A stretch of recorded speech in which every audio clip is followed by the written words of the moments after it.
This clip is brought to you by SaveWithConrad.com.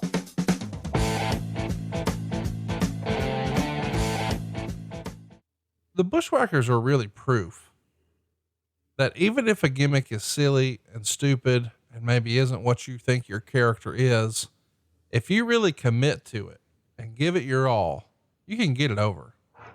Because you take a look at when these guys came in and they were blood and guts murderers across the world. And now they're going to be comedy acts and be silly and licking kids. And it's a totally different approach. And you for a long time have taken a lot of shit about saying the Red Rooster could have gotten over. Terry Taylor just half-assed it and wouldn't commit to it. He didn't like it. He thought it was a punishment.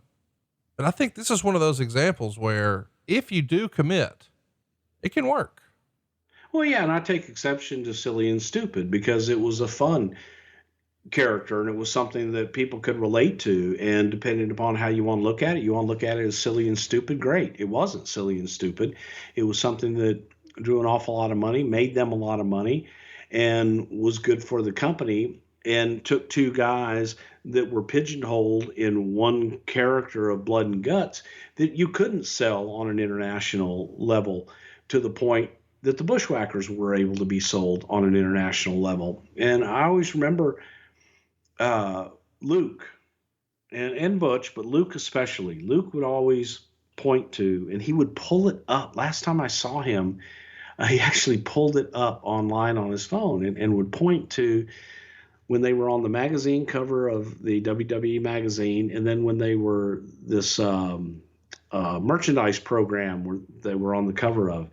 And I remember they would always go, Bruce, this was you. This was you. You did this for us.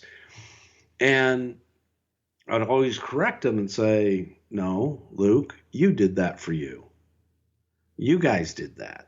That's nothing, you know, I did it. Yes, I did all that shit with you guys, but I couldn't have done it without you. You guys did the work. You guys brought the characters to life. You guys made everyone love you. You guys are the ones that sold it and made it all happen.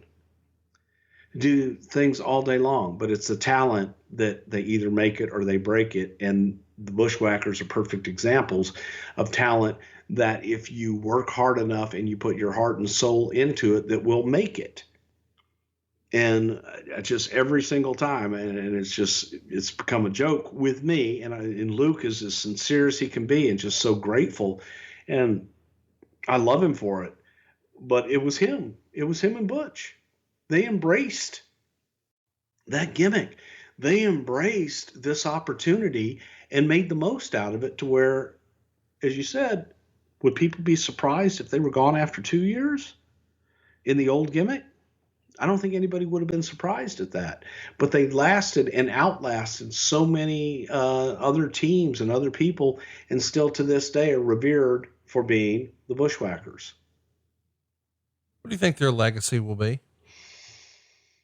Whoa, hey. I think that they are going to go down, you know, as that fun, badass tag team that always epitomized in one word, fun. Because whenever they went out, they didn't take themselves too seriously, and they always brought the audience into everything that they did. And that was a unique art that they had down pat. Let's keep it going here and talk about exactly where we are. We're 5 years into our run with the Bushwhackers in the company. As we said, they started the day after Christmas in 88. Here we are now at the end of 93. Would you have guessed when they came in with this, that they would have that type of staying power? Because a lot of guys came and went in those 5 years.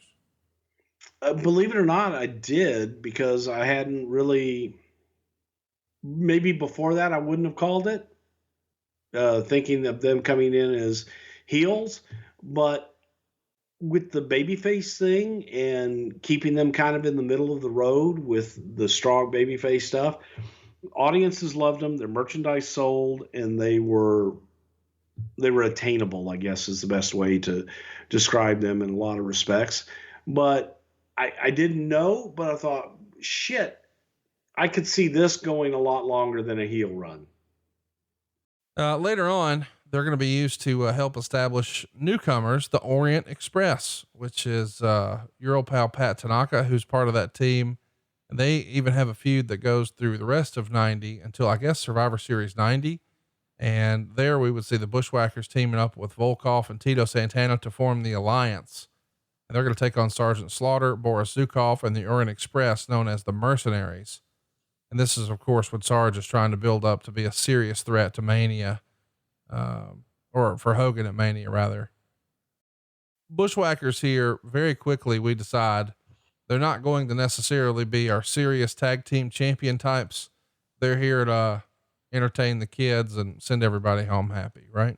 They never were intended for that. They were intended to entertain people and to get people to smile and have fun. And you need that as part of an overall presentation. And Bushwhackers fit that role perfectly. Hey, it's Conrad Thompson. Thanks for checking out the podcast here on YouTube. Be sure to hit the subscribe button and the notifications bell so you get a notice anytime we upload some new content. And go save yourself some money right now. If you're in a 30-year loan or you have credit card debt, it's not a matter of if I can save you money. It's a matter of how much. Find out right now for free at SaveWithConrad.com.